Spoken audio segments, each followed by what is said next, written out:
सभी देशवासियों को संत गुरु रविदास जयंती की ढेर सारी शुभकामनाएं। आज बहुत ही महत्वपूर्ण दिन है बहुजनों के लिए। आज ही के दिन संत गुरु रविदास जी के जन्म हुआ था। संत गुरु रविदास जी ऐसे तबके से हैं जिस तबके को उनके समय में बहुत ज़्यादा दबा कुचला कहा जाता था, अछूत समझा जाता था, शोषित थे। और आधुनिक में जो संत गुरु रविदास जी है उनके इतिहास को ब्राह्मणीकरण करने का प्रयास किया जा रहा है और उसमें जितने जिम्मेदार विपक्षी मनुवादी लोग हैं उतने ही जिम्मेदार हमारे लोग भी हैं। जगह जगह जयंतियाँ मनाई जा रही हैं बड़े धूमधाम से। खुशी की बात है, महापुरुष के जन्मोत्सव को मनाया जाए। लेकिन कभी भी संत गुरु रविदास जी ने मूर्ति पूजा, भक्ति, आराधना इन सभी चीज़ों का समर्थन नहीं किया। लेकिन हम लोग उन्हीं की प्रतिमाओं में आरतियाँ करते हैं, अगरबत्ती लगाते हैं, माला जपते हैं। ये मनुवाद का पोषक है और यही तो ब्राह्मणवाद है। आप ब्राह्मणवाद के खिलाफ लड़ाई लड़ रहे हैं और आप जिन महापुरुषों की जन्म जयंती मना रहे हैं उन्हीं महापुरुषों का निर्देशों पर नहीं चलते हैं। उन्होंने मूर्ति पूजा का विरोध किया। तथागत गौतम बुद्ध साहब उन्होंने भी प्रतिमा मूर्ति पूजा का विरोध किया। बाबा साहब डॉक्टर भीमराव अम्बेडकर ने भी कहा कि मेरी पूजा ना करो, अगर मानना है तो मेरी प्रतिज्ञाओं को मानो, मेरे मार्ग को अनुसरण करो, विचारधारा को मेरे मानो। किसी भी समाज सुधारक महापुरुष ने ऐसा नहीं कहा कि उनके जन्मोत्सव को या किसी कार्यक्रम को या उनकी पूजा की जाए। सभी ने मूर्ति पूजा, अंधभक्ति, पाखंडवाद, ये ढकोसले जो समाज में हैं इनका विरोध किया है। लेकिन आज हम उनकी विपरीत जाके उनकी ही जन्मोत्सव मनाते हैं, कार्यक्रम मनाते हैं। इसके बाद हम लोग उन्हीं की पूजा करते हैं। यानी कि जिन्होंने ब्राह्मणवाद का विरोध किया उन्हीं से ब्राह्मणवाद शुरू करते हैं। सोचने वाली बात है। और काफ़ी लोगों का मत है संत गुरु रविदास जी हैं तो भक्त थे, भक्ति करते थे। तो साथियों, सोचने वाली बात है कि ये जिस समय की बात है 11वीं शताब्दी की, उस समय ना तो सोशल मीडिया था, ना तो ये माउथ मीडिया, तो स्वाभाविक है रहता है। अन्य मीडिया के जो स्रोत हैं आपके, ये व्हीकल मीडिया वगैरह कोई मीडिया नहीं था, इलेक्ट्रॉनिक मीडिया भी नहीं था, लिटरेचर मीडिया भी नहीं था उस समय। जब प्रचार प्रसार का कोई साधन नहीं था तो एक भक्त का प्रचार प्रसार पूरे भारत में कैसे संभव है। अगर वो भक्त होता तो किसी मंदिर के अंदर बैठे बैठे भक्ति पूजा करता होता। अभी भी सैकड़ों भक्त हैं जो भक्ति करते रहते हैं, उनको कोई नहीं जानता। और समाज किसको जानता है ये सोचने वाली बात है। ये तो बहुत बड़ा महापुरुष होगा, अर्थात समाज के लिए बहुत बड़ा काम किया होगा, या नेता होगा, या कोई साइंटिस्ट होगा। जब लिटरेचर की अगर बात किया जाए उस समय ऐसा कुछ नहीं था। बहुजनों को पढ़ने का अधिकार ही नहीं थे, शिक्षा का अधिकार से वंचित रखा गया था। तो अगर मीडिया लिटरेचर होता भी तो उसका कोई बेनिफिट बहुजन समाज को मिलने वाला नहीं था। तो ऐसे समय में अगर कहा जाए कि संत रविदास जी भक्त थे तो ये बिल्कुल गलत है, क्योंकि उन्होंने भक्ति के विरोध किया है, मूर्ति पूजा का विरोध किया है। किसी भी ईश्वर को मानने वाले नहीं थे। वो एक संत थे। संत यानी सेंट, सर्चर, रिसर्च करने वाले, अर्थात वैज्ञानिक थे।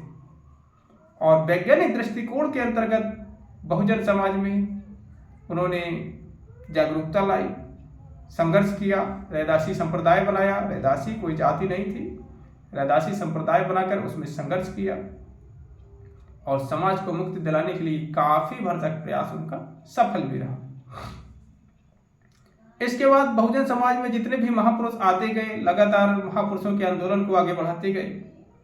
तथागत गौतम बुद्ध के जो आंदोलन था उनको इन लोगों ने अपनाया, आगे बढ़ाया। कबीरदास जी ने भी इनका आगे बढ़ाया।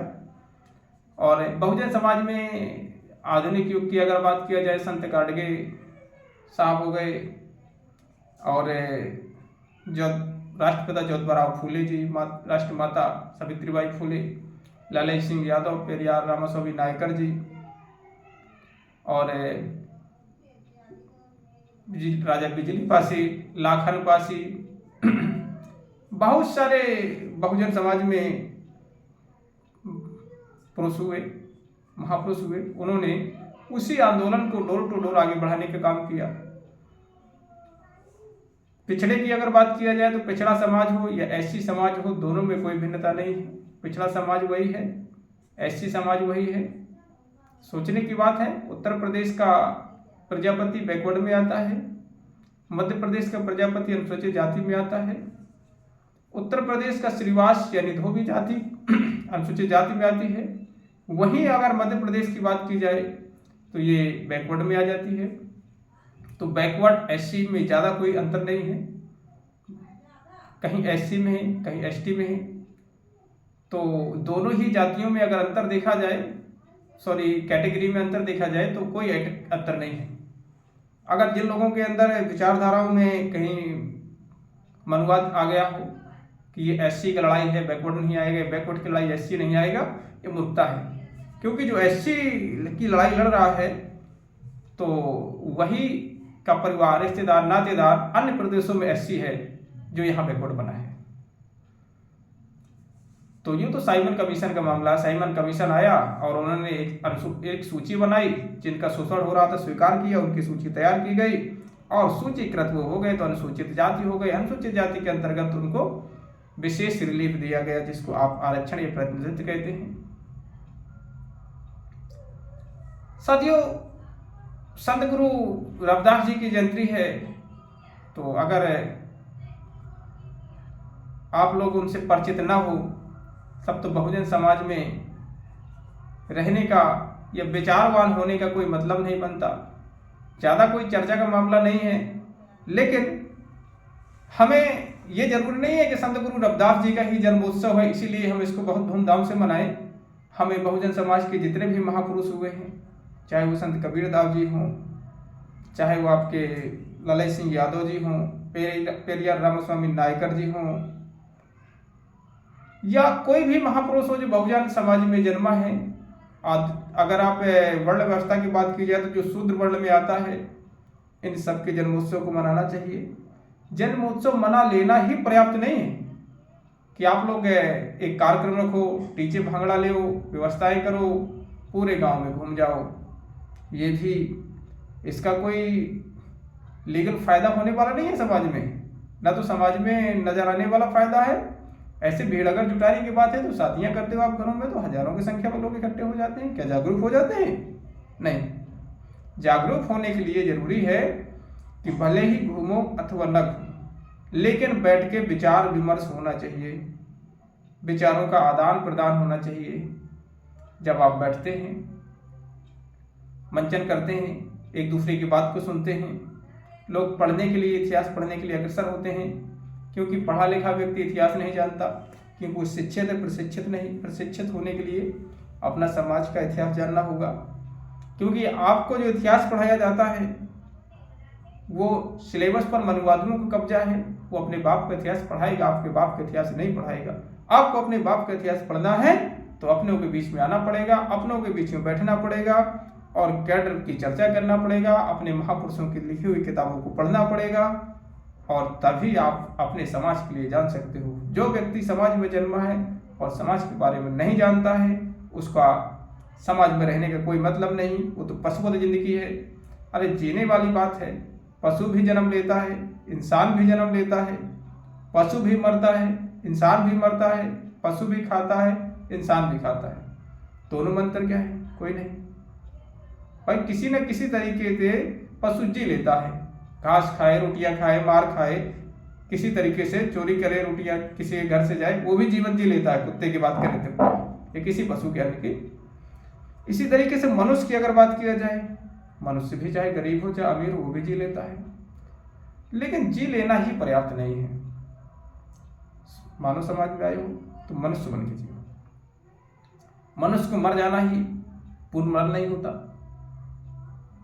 उसके बाद भी वो जीवित रहता है विचारों में, किताबों में। अगर आपने कुछ अच्छा इतिहास लिख दिया है तो किताबों में जीवित रहोगे। आपने कुछ अच्छा इतिहास रच दिया है, अर्थात कुछ ऐसा काम किया है किताबों में, आप तब भी जीवित रहोगे। किताबों से लोगों के दिमाग मन मस्तक में रहोगे। इसलिए कार्यक्रम को बैठकर जरूर मनाएं। कार्यक्रम कितना छोटा हो या बड़ा हो, लेकिन मंचन जरूर करें। मंचन नहीं हो सकता है तो कम से कम एक कमरे में बैठ करके आपस में विचार विमर्श जरूर कर लें। एक टाट फट्टा ही डाल के बैठ जाए, नहीं ज़्यादा व्यवस्था है तो, लेकिन समय जरूर निकालना चाहिए। तो इन्हीं शब्दों के साथ वीडियो काफ़ी बड़ा हो रहा है, तो मैं अपनी वाणी को विराम देता हूँ। और फिर से एक बार सभी जानने पहचानने वाले दोस्तों को, देशवासियों को संत गुरु रविदास जी की जयंती की ढेर सारी शुभकामनाएं देते हैं। जय रविदास, जय भीम, जय मूल्यवासी, जय संविधान।